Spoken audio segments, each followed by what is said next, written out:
Andiamo. Allora, buonasera, Elisenda Palizia, Presidente della ANC, Assemblea Nazionale Catalana. Grazie di essere qui in Sardegna con noi. La prima domanda che ti faccio è in che misura la vicenda di Puigdemont ha in qualche modo spinto, accelerato questo processo di collaborazione tra quindi quello che anche la partecipazione molto ampia che c'è stata qui in Sardegna a questa vicenda ha in qualche modo spinto, accelerato questo processo di collaborazione che ha portato poi alla firma di questo patto tra ANS e ANC. Completamente, io penso che senza questa detenzione di Puigdemont io non sarei qui oggi.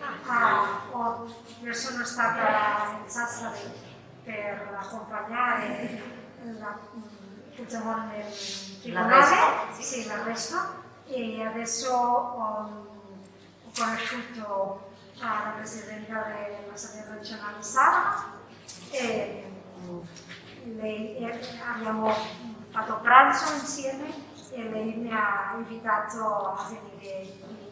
Quindi hai trovato che ci sono dei punti di sì, contatto? Io penso che probabilmente ci saremmo contattato ugualmente perché l'Assemblea Nazionale Sarda si è ispirato dall'Assemblea Nazionale Catalana per la sua creazione, no?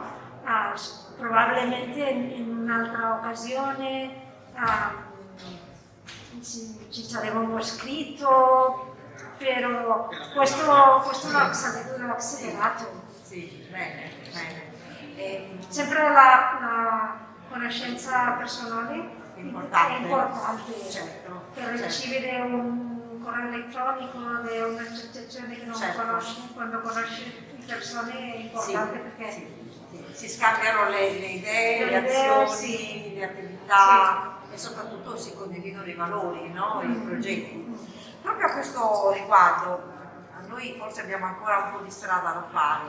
Ti vorrei chiedere quale strategia ha adottato l'ANC per cercare di coinvolgere la società civile catalana per acquisire una maggior consapevolezza e coscienza della necessità di un processo di autodeterminazione, nel quale noi forse ancora dobbiamo lavorare. Bueno, penso che è una cosa un po' complicata e vado a spiegarla nella conferenza. Anticipa qualcosa. Credo che la società stava più matura con il fracasso della ultima riforma del Statuto di Autonomia.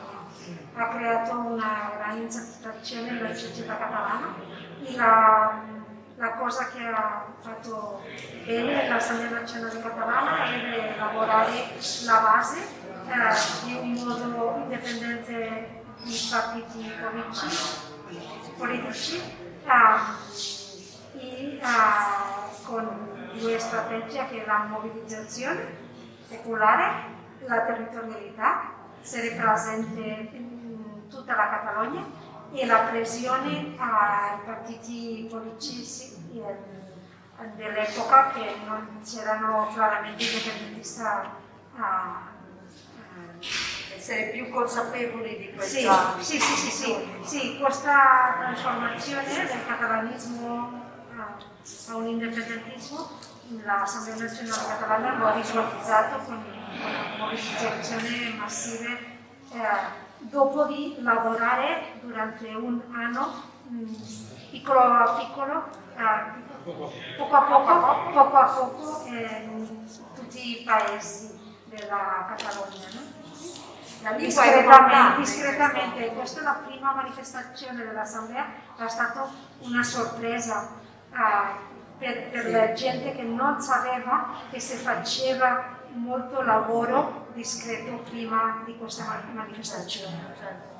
La lingua è importante in questo, lingua madre. La lingua è importante perché il nazionalismo e l'indipendentismo catalano è stato sempre civico e culturale, è molto basato nella difesa della lingua, anche come un strumento di integrazione, no?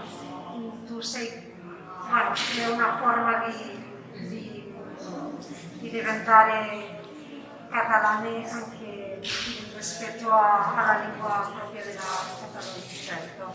Non un nazionalismo di tipo etnico, non per di origine, ma più per adesione alla cultura. Questo ha cambiato un poco perché ci sono un indipendentismo più economico e sociale recentemente, però tradizionalmente è stato importante. Io penso che per crescere hai bisogno di una base solida culturale e di una coscienza nazionale, e penso che sia l'obiettivo dell'Assemblea Nazionale Sarda, di lavorare prima questa coscienza nazionale perché diventa una coscienza politica dopo. Grazie di questo, perché noi abbiamo molta strada da fare in questo senso, perché la lingua sarda non viene insegnata nelle scuole, la nostra storia non viene insegnata, e uno degli obiettivi dell'Associazione dell'ANS, dell'Associazione Nazionale Sarda, è proprio anche questo, diffondere la lingua e la cultura e la storia. Un'altra domanda, e poi ci abbiamo verso la conclusione. Noi ad esempio non abbiamo un rappresentante nel Parlamento europeo, perché una legge assolutamente anche democratica ci unisce alla Sicilia e non ci permette di esprimere un nostro rappresentante. Quando in Sardegna mi è stata affidata una richiesta di intercedere per noi, di sostenere una causa che una causa contro un abuso fatto in Tagiglio, una zona protetta della Sardegna. Potrebbe essere questo l'inizio di una richiesta di sostegno delle nostre cause, anche in qualche modo di unire queste forze di nazioni che non hanno magari l'appoggio di un parlamentare, per far sì che le cause vengano sostenute, anche se non sono dei casi del. Penso che sì, che la solidarietà tra nazioni senza Stato nell'Europa è importante.